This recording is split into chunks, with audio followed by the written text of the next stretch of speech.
Voice of Kashif के प्यारे viewers, अस्सलाम वालेकुम। कैसे हैं आप लोग? उर्दू कहानियाँ और इस्लामी वाक़यात देखने के लिए हमारे चैनल को ज़रूर सब्सक्राइब कर लीजिए। सबसे पहले इस्लाम कबूल करने वाले सहाबा। वही आने के 3 बरस तक हजूर अक़दस सल्लल्लाहु अलैहि वसल्लम इंतहाई पोशीदा तौर पर निहायत राजदारी के साथ तबलीग इस्लाम का फ़र्ज अदा फरमाते रहे, और इस दरमियान में औरतों में सबसे पहले हज़रत बीबी खदीजा रज़ियल्लाहु तआला अन्हा और आज़ाद मर्दों में सबसे पहले हज़रत अबू बकर सिद्दीक रज़ियल्लाहु तआला अन्हु और बच्चों में सबसे पहले हज़रत अली रज़ियल्लाहु तआला अन्हु और गुलामों में सबसे पहले हज़रत ज़ैद बिन हारिसा रज़ियल्लाहु तआला अन्हु ईमान लाए।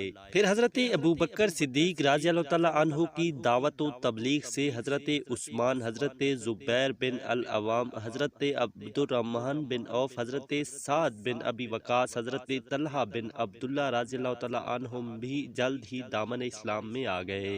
फिर चंद दिनों के बाद हज़रत अबू उबैदा बिन अल जिरह, हज़रत अबू सलमा, अब्दुल्ला बिन अब्दुल असद, हज़रत अरकम बिन अबू अरकम, हज़रत उस्मान बिन मज़ऊन और उनके दोनों भाई हज़रत कदामा और हज़रत अब्दुल्ला रज़ियल्लाहु अन्हुम भी इस्लाम के दायरे में दाखिल हो गए। फिर कुछ मुद्दत के बाद हज़रत अबूज़र गफ़ारी और हज़रत सुहेब रूमी, हज़रत उबैदा बिन अल हारिस बिन अब्दुल मुत्तलिब, सईद बिन ज़ैद बिन उमरो बिन नफील और उनकी बीवी फातिमा बिनतुल खिताब, हज़रत उमर की बहन रज़ियल्लाहु अन्हुम ने भी इस्लाम कबूल कर लिया, और हजूर सल्लल्लाहु अलैहि वसल्लम की चची हज़रत उम्मुल फज़ल, हज़रत अब्बास बिन अब्दुल मुत्तलिब की बीवी और हज़रत अस्मा बिनते अबू बकर रज़ियल्लाहु तआला अन्हुम भी मुसलमान हो गईं। इनके अलावा दूसरे बहुत से मर्दों और औरतों ने भी इस्लाम लाने का शर्फ हासिल किया। प्यारे व्यूवर, ये थी हमारी आज की छोटी सी वीडियो। उम्मीद है कि आप सबको पसंद आई होगी, और भी अच्छी इस्लामिक वीडियोस देखने के लिए हमारे चैनल वॉइस ऑफ काशिफ को सब्सक्राइब कर लीजिए। अपना बहुत सारा ख्याल रखिए। अल्लाह हाफिज़।